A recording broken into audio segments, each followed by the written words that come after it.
2019 সালের 2 ডিসেম্বর মুম্বাইয়ের মাহিম সমুদ্রসৈকতে প্রতিদিনের মতো লোকজন হাঁটাহাঁটি করছি, কিন্তু হঠাৎ একজন ব্যক্তির চোখ সমুদ্রের ঢেউজের দিকে পড়ে, যেখানে একটি সুটকেস পড়েছি।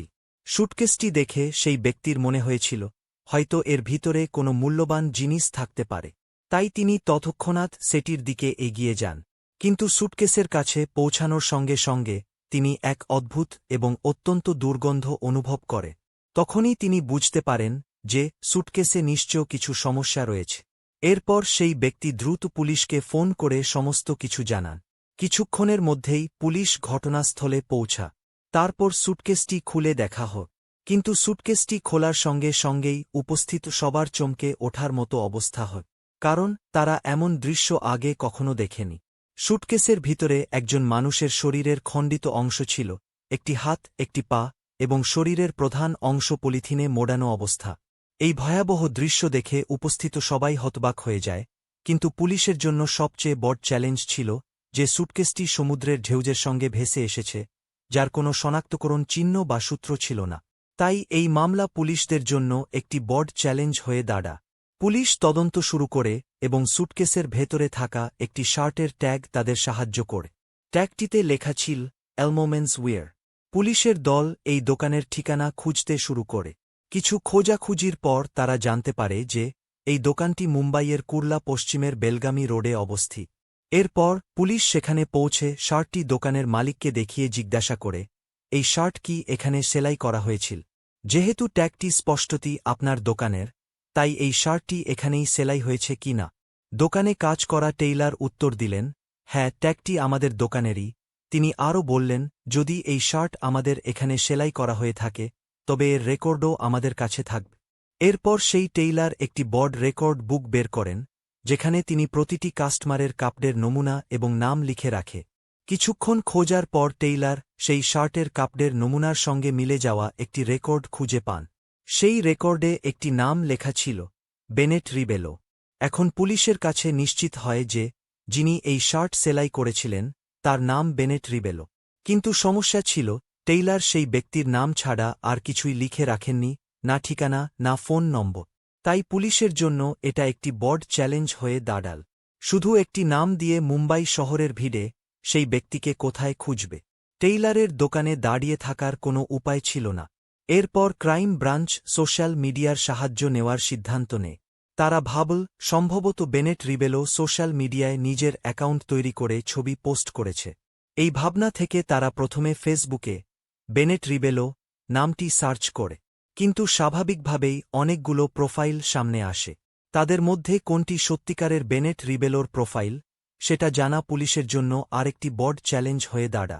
তবুও তারা কাজ শুরু করে এবং একে একে প্রতিটি প্রোফাইল পরীক্ষা করতে থাকে।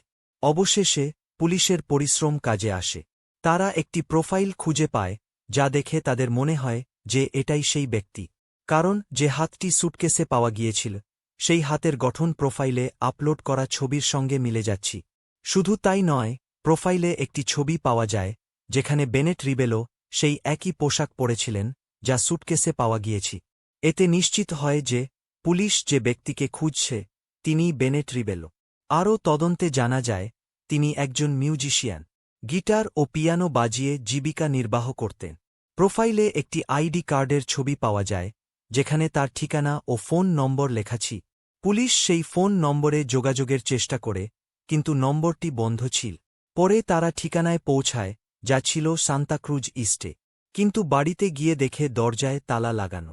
এরপর প্রতিবেশীদের সঙ্গে কথা বলে পুলিশ নিশ্চিত হয় যে বেনেট রিবেলো এবং তার মেয়ে আরাধ্যা পাটিল এই বাড়িতেই থাকতে। তবে বেশ কয়েকদিন ধরে তাদের দেখা যায়নি। প্রতিবেশীরা আরও জানায় বাবা মেয়ে একসঙ্গে থাকতেন, তবে কোথায় গেছেন কেউ জানে না।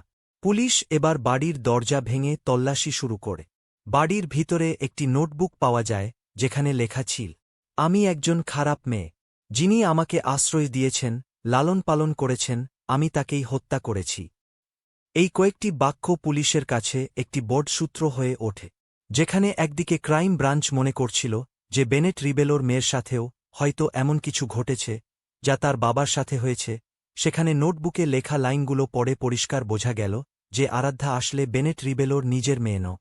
কারণ যদি সে তার নিজের মেয়ে হতো তবে সে কখনো লিখত না যে, যিনি আমাকে আশ্রয় দিয়েছেন এবং লালন পালন করেছেন, আমি তাকেই হত্যা করেছি। এতে পরিষ্কার হয়ে যায় যে নিহত কে এবং হত্যাকারী কে। বেনেট রিবেলোর পালিত কন্যা আরাধ্যাই এই নির্মম কাজটি করেছে। তবে প্রশ্ন থেকে যায়, আরাধ্যা কেন এমন করল? যদিও সে তখনও পুলিশের হাতে ধরা পড়েনি। পরে পুলিশ আরাধ্যার ফোন নম্বর তার বাড়ি থেকে নম্বরটি ট্রেস করে দেখা যায় সেটি বোন। তবে একসময় নম্বরটি চালু হলে তার অবস্থান ঘাটকোপারে দেখা যায়। পুলিশ দ্রুত সেখানে পৌঁছায় এবং আরাধ্যা পাটিলকে খুঁজে পুলিশ দেখে আরাধ্যা একটু ভীত হয়, তবে দ্রুত নিজেকে সামলে নেয়। পুলিশ তাকে জিজ্ঞেস করে, তুমি বাড়ি ছেড়ে এখানে কেন? তোমার বাবা বেনেট রিবেলো কোথায়? আরাধ্যা জানায়, তার বাবা সঙ্গীতের কাজে দেশের বাইরে গেছে। সে বাড়িতে একা থাকতে পারছিল না, তাই বন্ধুদের সাথে এখানে এসেছে। কিন্তু যখন পুলিশ তাকে সেই নোটবুক দেখায় যেখানে লেখা ছিল, I am a bad girl এবং সরি, তখনই আরাধ্যা বুঝে যায় যে পুলিশ পুরো সত্য জেনে গেছে। এরপর সে সব স্বীকার করে। আরাধ্যা জানায়, বেনেট রিবেলো তাকে দত্তক নিয়েছিলেন এবং তার লালন পালন করেছিলেন। সবকিছু ঠিকই চলছিল। তবে একদিন তার পরিচয় হয় এক ছেলের সাথে, যার বয়স তখন 16 বছর। তাদের বন্ধুত্ব হয় এবং ধীরে ধীরে তারা প্রেমে পড়ে। যদিও ছেলেটি আরাধ্যার থেকে বয়সে অনেক ছোট ছিল।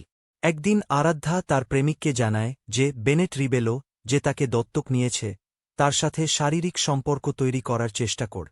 এতে সে মানসিকভাবে ভেঙে পড়েছে। এই কথা শুনে ছেলেটি রেগে যায় এবং বলে, তোমার বাবা হয়ে সে কিভাবে এমন করতে পারে? তাকে শাস্তি পেতেই হবে। 23 নভেম্বর 2019-এ তারা প্রথমবার বেনেট রিবেলোকে হত্যা করার পরিকল্পনা করে, কিন্তু ব্যর্থ হয়। পরে 26 নভেম্বর 2019-এ যখন বেনেট রিবেলো বাড়ি ফেরেন, তখন আরাধ্যা ও তার প্রেমিক বেনেট রিবেলোর সাথে তর্কে জড়িয়ে পড়ে। বেনেট রিবেলো বুঝতে পারেন এই ছেলেটি আরাধ্যাকে উস্কে দিয়েছে, তাই তিনি ছেলেটিকে মারতে যান।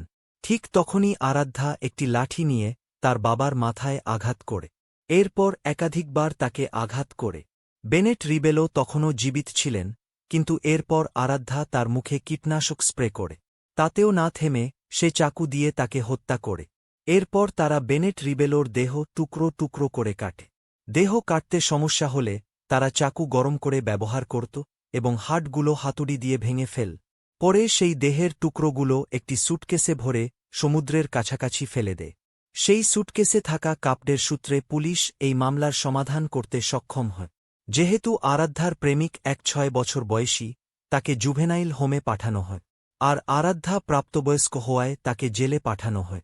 এই ঘটনাটি থেকে বোঝা যায়, যদি পুলিশ সঠিকভাবে তদন্ত করে, তাহলে তারা পৃথিবীর যেকোনো প্রান্ত থেকে অপরাধীকে খুঁজে বের করতে পারে। বন্ধুরা, এই ঘটনাটি শোনানোর উদ্দেশ্য কারও মনোযোগ আঘাত করা নয়, বরং আপনাকে সচেতন করা। আপনার মতামত আমাদের সাথে শেয়ার করুন এবং আমাদের ভিডিওটি ভালো লেগে থাকলে লাইক ও শেয়ার করতে ভুলবেন না। আমাদের চ্যানেল সাবস্ক্রাইব করুন। ধন্যবাদ।